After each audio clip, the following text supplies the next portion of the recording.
তাহলে সঙ্গে যাবে আমার কর্মফল, আর স্বীকৃতি আপনার যাবে বাবা, সঙ্গে কেউ যাবে না। আপনার ঘর আপনার বাড়ি এটা নয়, এটা বাড়ি বাবা, এটা ঘর নয়।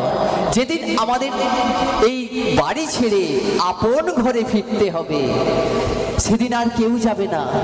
আপনার সংসার, আত্মীয় পরিজন কেউ যাবে না। সঙ্গে কে যাবে? এই জগৎ সংসারে বাবা যাদের ধন আছে তাদের বলা হয় ধনী, যাদের মান আছে তাদের বলা হয় মানী, যাদের জ্ঞান আছে তাদের বলা হয় জ্ঞানী। ধনেই বলুন, মানেই বলুন, আর পাণ্ডিত্যেই বলুন, ভগবত ভক্তির ক্ষেত্রে এগুলি কি কাজে লাগে কি বাবা?